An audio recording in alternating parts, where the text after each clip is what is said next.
Welcome to Arrow News Channel. Like and subscribe to update news around the world.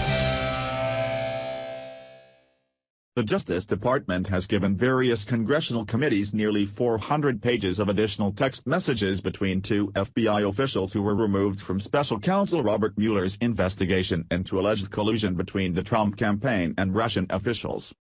One of the newly discovered messages, lawmakers said, appeared to indicate that Peter Strzok and Lisa Page knew that charges would not be filed against Democratic presidential candidate Hillary Clinton as a result of the investigation into her email server, before Clinton was interviewed by the Bureau.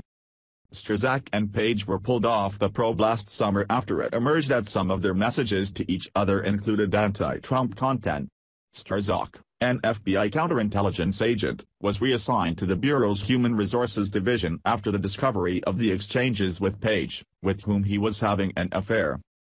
According to a Saturday letter to FBI Director Christopher Wray from Senator Ron Johnson, Republican Wisconsin, the chairman of the Senate Homeland Security Committee, the Justice Department provided 384 pages of messages to lawmakers on Friday.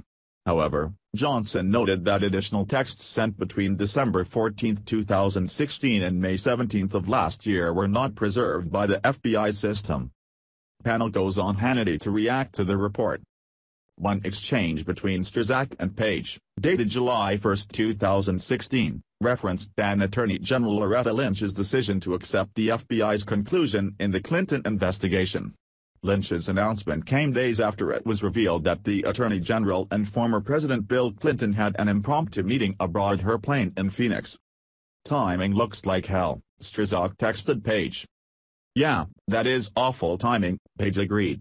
In a later message, she added, "It's a real profile and sick, since she knows no charges will be brought."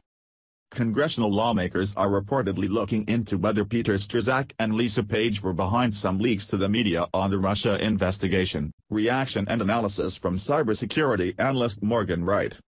4 days later, then FBI Director James Comey announced that no charges would be brought against Clinton, even though, as he put it, her actions in regard to the private server were extremely careless.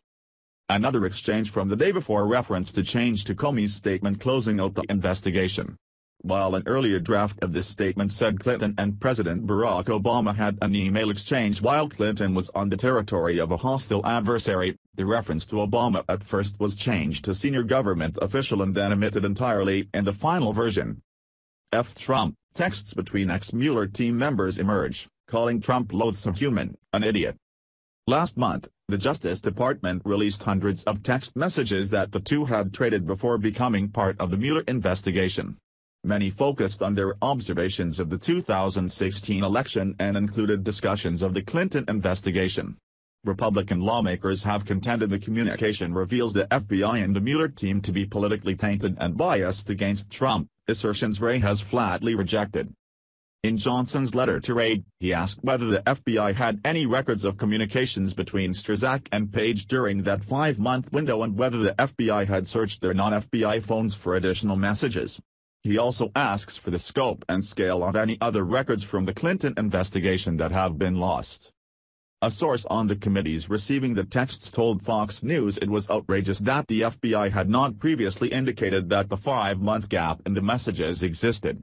The source said it was incumbent on the FBI to prove that the missing texts do not constitute obstruction of congressional oversight or destruction of evidence. The source added that congressional investigators want to know if the Justice Department's Inspector General has copies of the messages.